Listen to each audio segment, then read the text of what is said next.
ए भौजी का हो? जौन तोहर शादी में गईल रही हाँ? अब मड़वा पर जो गाड़ी देत रहे के? वो तोर बहिन ना तो? जेसीबी के मशीन रहे। अरे बा अब बड़ी कोड़ कोड़ के गाली देले बिया।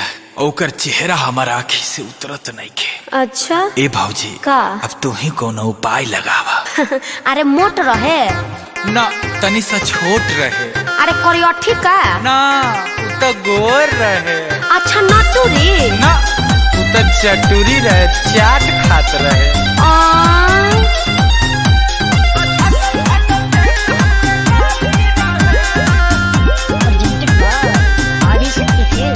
अरे केकरा खातिर परेशान बानी जी, आ रउआ पदे तो हम ध्यान बानी जी।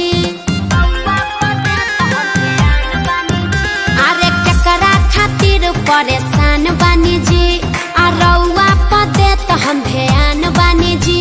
आ केकरा से लड़ल बराबर नजरिया, या रूपवा रहे कि सोनाली रहे?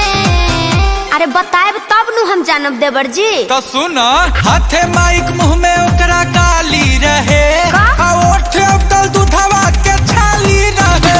न जाने कैसन नशा कैले साली रहे, आ छाटल छाटल देत हमके गाली रहे।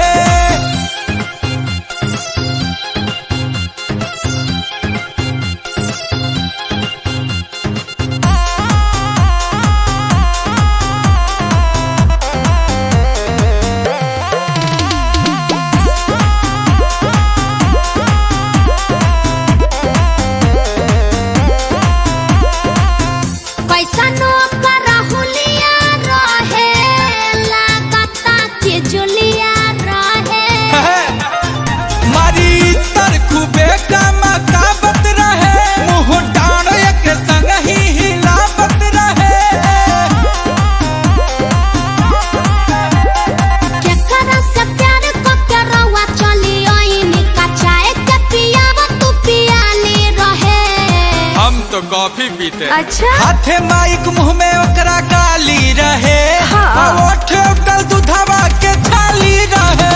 न जाने कैसन नशा कैले साली रहे, आ छातल छातल हमके देत गाली रहे।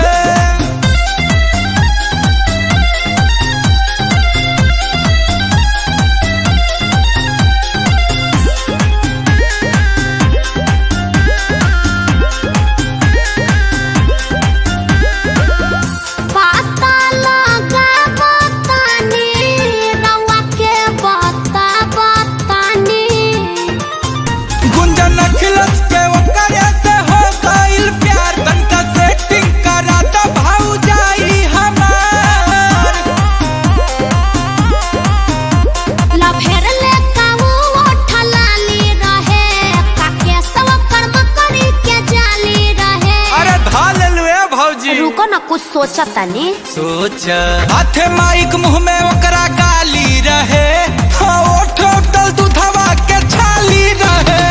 आ बड़का पीका देत सबके गाली रहे। माई कसम बड़ी उपवाली रहे। अरे सलोनिया रहे देवर जी। भाजी सलोनी को फोन किया जाए। है साला।